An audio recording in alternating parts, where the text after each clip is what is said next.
Hey guys, welcome to a new video. Today I would like to share with you an overview of the new Insta360 ACE PRO 2 after having tested it for the past month. I filmed with it during countless bike training sessions, running sessions, travels and a lot more. And I would like to share with you my thoughts on this camera, the techniques and mounts that I use to get great cycling shots and travel shots, and who I think this camera is for.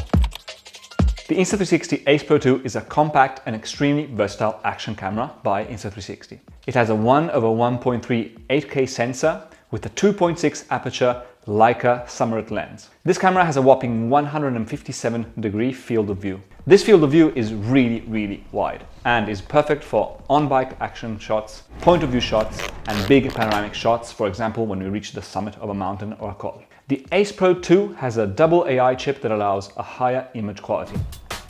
As far as video goes, the camera can shoot up to 8K 30 frame per second video in a 16:9 ratio, with other notable recording resolutions being 4K in 4/3 up to 60p and 4K in 16:9 ratio up to 120 frames per second. 4K 120 frames per second makes for incredible slow motion shots, and there is also a dedicated slow-mo mode in which the clips automatically play back slowed down. Also, the camera can shoot 4K 60p HDR high dynamic range video to allow to capture more detail in the shadows and the highlights at the same time. Also in tricky situations like sunsets or shots like that. The video bitrate can be set to medium or high, and personally, unless I'm running really low on space, I shoot in high.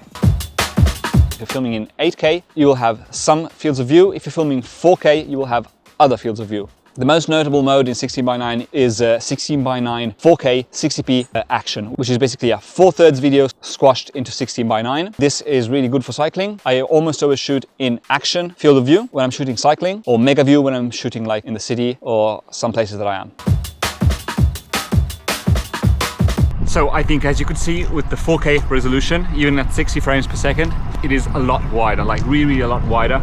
That is mostly the frame rate and resolution I always film in when I'm doing cycling stuff, if it's on the body. So. Another big video feature is stabilization. Like all Insta360 cameras, the ACE PRO 2 has flow state stabilization with 360-degree horizon lock, which allows to get really stable shots. Stabilization has 3 settings: off, standard and high. Off has no stabilization and offers the widest field of view. Standard stabilization will crop in slightly and offer already really good stabilization. Standard stabilization is the mode I use for road cycling and gravel cycling mostly. High stabilization crops in even more and ensures even more stable shots. High stabilization is perfect for mountain biking or for like extreme off-road gravel stuff. Here you can see a test of the stabilization modes where I rode on cobblestones to give you a comparison for the different modes. For the most part, as you can see, with the stabilization off, it is absolutely unusable, even on a smooth road. With standard, I believe it's perfect. Maybe on cobblestones it falls apart a little bit, and extreme, of course, on cobblestones works perfect. For the most part, for cycling, I use standard stabilization as I find it is the best compromise between image crop and stable footage. On the photo side, the ACE PRO 2 shoots crisp 50 megapixel photos. I haven't really taken many, but the ones I've taken were actually pretty surprising. They came out really high quality.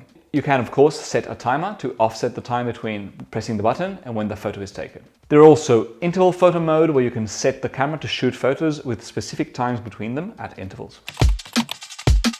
A big emphasis has also been put on low light capability. The ACE PRO 2 can record great quality video even in tough lighting situations. I took this to the extreme. I tested out on really early morning pitch black rides where I only had my headlamp and my real light, and in my opinion it made some pretty interesting shots. Another feature the camera has is clarity zoom in 4K. On the touchscreen, in 4K shooting mode, you get a button that will instantly zoom in 2 times to get closer crop videos. I use it quite a bit and it makes the camera very versatile, as you can get a different perspective and a different field of view for specific shots. One thing to watch out for is if you are filming cycling content is to not press this button inadvertently. Otherwise you will end up instead of with a really wide shot with a tight 2 times shot. To avoid this, I either make sure to have the camera somewhere where the screen cannot be touched accidentally, or I just lock the screen. Talking about the screen, a big highlight for me of this new camera is the 2.5-inch flippable screen, which can be rotated to be front-facing. The flippable screen is really useful to be able to really see what we are filming, especially when getting self-portrait shots or when talking in camera. The fact it is 2.5 inches means we can have a very clear picture of the framing. Also, when filming in uncomfortable situations, like low angles, we can flip the screen out 90 degrees and we can see exactly what we're filming. With other competitor action cameras, you don't have this option of flipping the screen to be front-facing, and you have to rely on the really tiny front-facing screen, which I don't really find to be great. The flippable screen for me is a better option. There is a secondary front screen, which only displays the recording mode or the photo mode, and other information regarding the setup of the video mode. This is very useful to always, even if you don't flip the screen, know what mode you're filming in.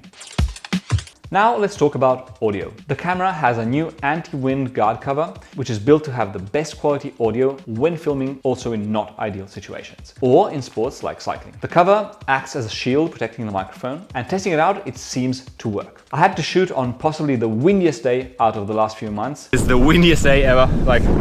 Look, check this out, it's crazy. But luckily ACE Pro 2 has a new wind cover. I mean, if you can hear me right now, it's working because it is so windy out. This camera is amazing at capturing both action and vlog style content. Today we are doing a bit of an unusual breakfast here in Liguria. They make these amazing focaccias. So we're gonna have focaccia with one coffee. And I found that the microphone was covered enough to be almost always usable unless there was a really insane gust of wind. But most of the time, even when there was like crazy wind, the audio was okay. If you want to shoot high quality audio, you can hook up an external mic with a dedicated adapter that attaches to the USB-C port on the camera, and you will have crisp, high quality audio. Hey, as you can see up top here, you have the levels, so you can make sure that you're not clipping and that the sound is coming in perfect. And this way I can get really good sound quality. Even if I walk away, if I want to talk about my bike right now, I could, or about the Coros Dura, I could, and then I just can come back and I know that the video and the audio will be high quality, perfect, and no problems whatsoever. Battery life is on par with other action cameras. It's not really outstanding, but they don't drain easily. Normally, I can easily make do with 2 batteries if I'm going out for a longer ride, or just 1 battery if it's just a normal training session. So if you're ever out on a ride and you see that you don't have much battery left, the Insta360 ACE Pro 2 has an endurance mode. This endurance mode will basically make sure that the battery lasts longer, and to do this it will limit some functions. So basically you will only be able to shoot 4K in 16:9 or lower qualities, and you can only shoot video, so no photos and none of the other modes. So it's great to have that option to increase battery life, especially if you see like midway through a ride that you need to extend the battery life. I think it's very useful to have. Other things we have, it has gesture control, so you can start and stop recording or take a photo with gesture. It has time-lapse mode, so you can do time lapses. It has time shift mode, so you can do moving time lapses. It has an interval photo mode, so you can set it at intervals and it will take a photo every 1 second, 3 seconds, 5 seconds, and so on. Burst mode photography, so you can take bursts of photos. Then we have dashcam mode, so you can set this camera to record on a certain part of the card. You can tell it to record like 20 gigabytes and then it will keep on erasing only on that part of the card. So the rest of the card can stay for filming whatever you want. It has customizable presets, so you can save your own presets. Some of them are built into the camera, but you can also save your own. Now, after this overview, let me share with you the mounts that I use for most of the cycling content I make, be it in training sessions, races, or adventures. The camera itself has magnetic mount attachments on the bottom part of the camera. To this, you can attach the standard Insta360 magnetic mount, which is engineered to be then attached to any other action camera mount. The number one mount that I use before this attached to the camera is the vertical to horizontal adapter. This is a lightweight L-shaped mount that attaches to the camera and provides an additional magnetic mount on the side, which makes it so the camera can be mounted both horizontally and vertically. This versatility makes it so you can shoot both Instagram Reels or YouTube content just by moving the camera on this magnetic mount. Then the number one mount that I use is the mouth mount, which also has the possibility of being attached to a normal action camera style mount, like a chest mount. The mouth mount is super versatile, as you can get great point of view shots, then you can use it as a sort of a selfie stick to get a third-person view shot, and then you can attach this to the chest mount. The chest mount is the only real fixed mount that I use. The rest of the time, I'll just hold the camera in my hand or in my mouth. That being said, if you prefer fixed mounts like under the bike computer for races or ultra cycling, you can easily attach the camera there also. Insta360 actually makes a bike computer mount which has the option to attach an ACE Pro and an X4 to it, and if you want to check it out, I will leave the link in the description and a video up here. Another great tool that I use are ND filters. These are awesome, as ND filters, which in the ACE Pro case clip on super easily to the lens, limit the amount of sunlight coming into the lens. This way you can use a lower shutter speed value to film and get really cool motion in the shots and videos. If you're shooting at 25 or 24 frames per second, you can keep a value of 25 in the shutter, and this is already low enough to get these effects. Or in the case of time lapses, you can put the shutter even lower to get even more cool motion effects. I highly recommend these ND filters, and I will also leave the link below. Now, after dealing with the filming, let's talk about the post-production of these videos. We can connect the ACE PRO to the Insta360 app on our phone. In the Insta360 app, footage is very easy to trim down with the jump cut function, which to my knowledge only the Insta360 app has. This function makes it super easy to select different parts of a single video, like 3 or 4 second clips throughout a whole, let's say, 3-minute video, and then export these clips all together in a single output. This makes everything super fast to post-produce and to select, and is a huge advantage compared to competitor apps. In the app, it is also very easy to trim, crop, resize, and color correct our clips. The app also allows to add stats to our cycling footage, pulling data from linked apps like Garmin Connect or the Coros app or the IGP Sport app. This is great for race footage, KM hunting footage to add power, heart rate, and speed overlays, or for ultracycling to add, let's say, a route diagram or the number of kilometers elapsed. The app also has AI editing, which, to be completely honest, is mind-blowing. I was getting ready to hate on this, and I didn't really test it out until like half an hour ago.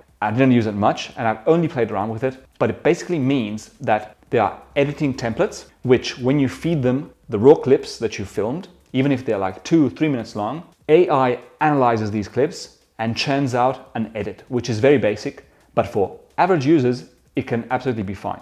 It's definitely a very low effort thing that leads to massive returns, because you just pump in raw clips and the AI spits out an edit. But the thing that I discovered is that after AI edit does its thing, you actually have the opportunity to tweak everything even further. You can click a button that is like other edits, and basically an editor like CapCut opens up, and you can go on and change a vast variety of editing choices from there. It is really rad. You can change the duration, the sizing. Even here you can color correct, you can change the music, you can take out titles, you can take them out or add them in. So definitely, if you don't want to spend a lot of time editing, check out the AI editing function. Then the Insta360 export lets you decide between a basic export setting, which is fairly low quality, and a custom export, where you can change all the parameters that you want to make the file super high quality and crisp. So after all this overview, I would like to share with you what videos I think this camera is best suited for. So of course, any action video like cycling, running, or endurance or action sports. This camera is absolutely perfect, of course, to shoot footage of our rides, of our races, training sessions, and everything else on bike that we want. We can get crazy angles, it's water resistant, it doesn't fear getting dropped, it fits in any pocket, and the mounting options are endless. It's also very light. The wide field of view captures a lot of the action and conveys speed, action, and also our surroundings perfectly. I think it is also perfect as a single camera to use for, let's say, like day in the life type videos.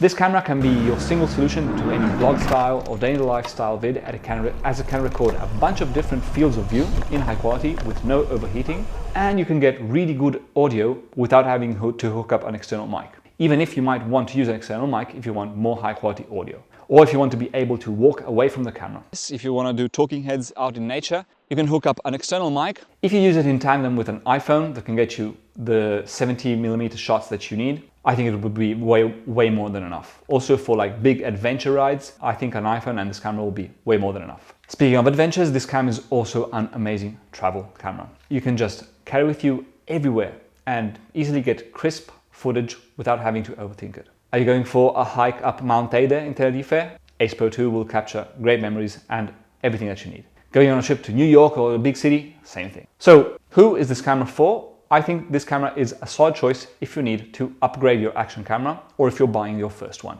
The fact is, I have been using action cameras since the freaking GoPro 3 came out. That is a really long time, and I've seen so many things come out. And I've used so many action cameras in my life. And the evolution was steadily getting every year, like every year was better. The 3, the 4, the 5, noticeably better every year, up until the Hero 9. The Hero 9 really was something new, as it had a front-facing screen. But after the Hero 9, everything got kind of stale. Like, cameras come out every year with literally nothing exciting. Sure, there's more video modes, there's more quality, but there isn't anything really groundbreaking. The ACE PRO 2 with the high quality 8K and 4K videos, 50 megapixel photos, an abundance of shooting and creative modes, a rock solid build, a compact form factor, and a 2.5-inch touchscreen, long battery life, and so on, in my opinion, is the new standard for what an action camera should be. Actually, in my opinion, it's not just an action camera, but it's kind of like an action camera and a vlog camera fused into one.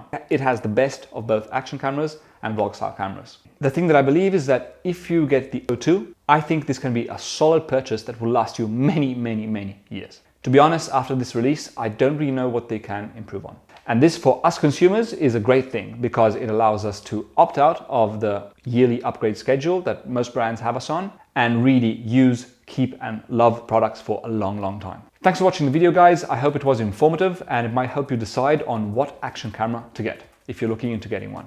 I will leave a link in the description if you want to purchase an Insta360 ACE Pro. It is an affiliate link and a small commission I make from the sale goes directly into funding and supporting this channel. And if you choose to purchase the camera from that link, I thank you. Thank you also to Insta360 for the support. Thanks to you guys watching, and get outside, go on adventures, film everything and make great memories that will last forever. See you in the next video.